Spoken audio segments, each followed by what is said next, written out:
So, conception. Concept ion. As with everything, the one has to reduce itself for experience. It has to create a trinity, which is pretty much it experiencing itself from various perspectives. So for the typical trinity that most people hear about is what the Father, the Son, and the Holy Ghost, or however you want, whatever the trinity, whatever trinity that you're used to, you know, if it's the Isis and Osiris, whatever your trinity is, we go with the Father, the Son, and the Holy Ghost because that's the typical one for now. So your Holy Ghost is your breath or your spirit. So the Father is the nothingness, the silence. The Son is the thought, which is the echo of the silence. And the breath is the echo of the thought.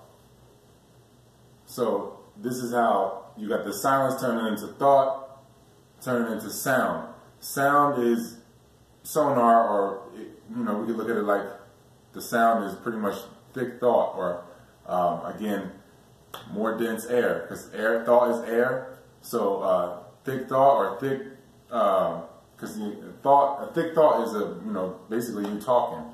So that's a thick thought. So that's the echo of the silence. The silence turns into a thought. The thought turns into words, and then that's spoken out. That's the echo. So that's silence turning into that's the Father turning into the Son, turning into the physical.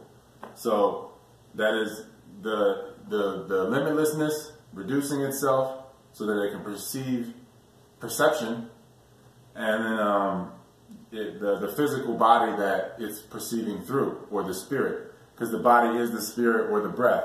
You got to realize that that you are the breath itself. There's no separation here in this Trinity. This is the one expressing itself. Expression, experience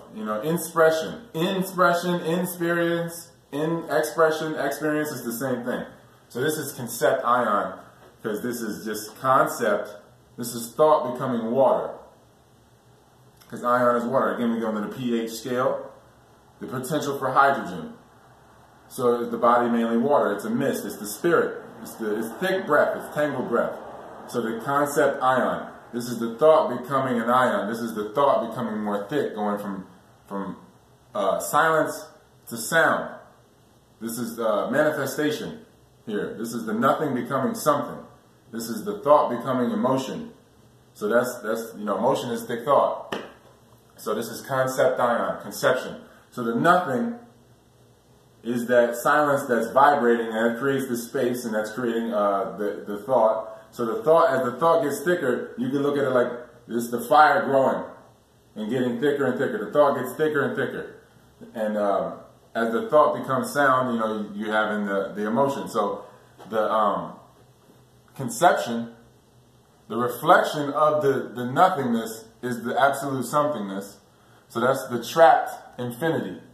So this is the infinity.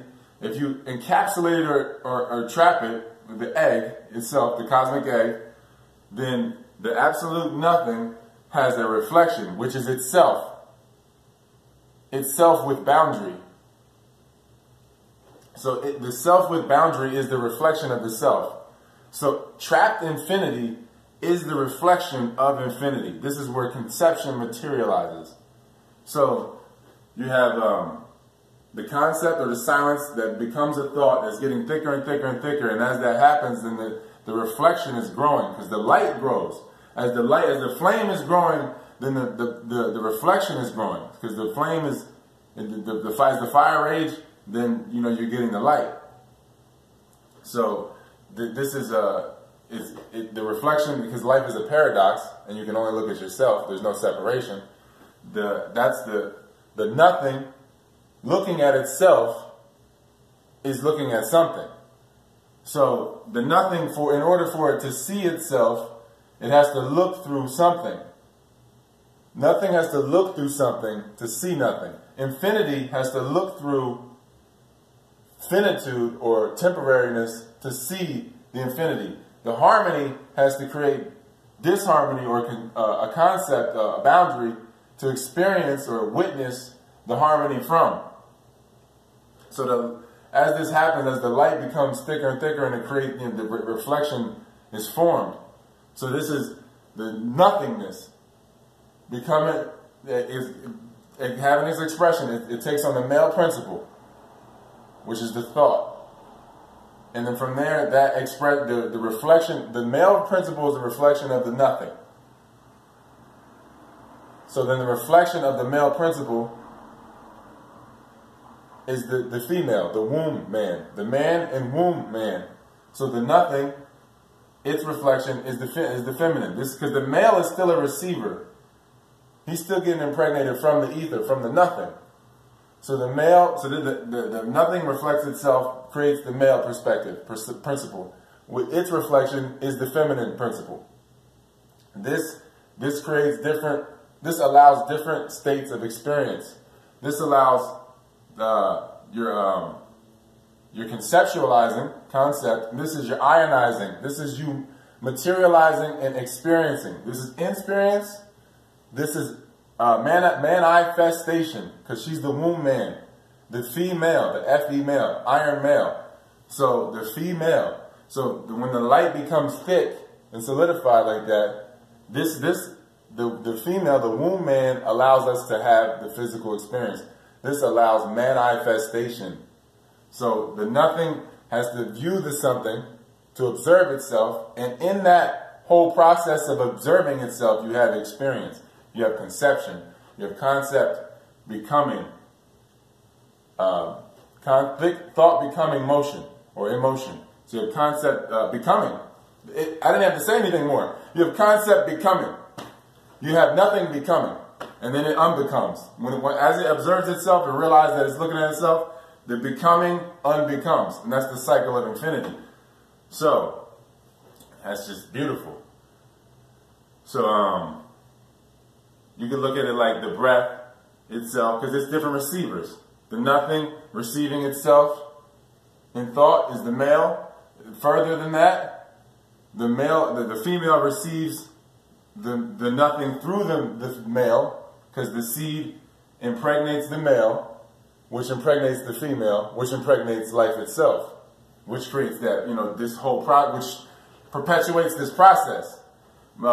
Mother, father, child is your trinity again. Just it's showing itself again. Infinity expressing itself, harmony expressing itself. So, in this process, you have a inception, reception, conception. So, the creation of thought, vibration into thought, nothing into vibration into thought. That's your inception. Reception is your first receptor. First receiver is the masculine or male principle. The seed, the prostate is the first womb. Then the womb man, the physical receiver, the physical embodiment of God. Because this is the nothingness. Then you have the absolute somethingness. So this is the physical form of God. So that's your feminine. And then and then if you're looking at it like your paradox, when God comes to hell, he's the devil. And when the devil comes to God, you get it? The devil's the devil. So the devil is obviously the devil in heaven. God is the devil in hell. So that's the duality that you can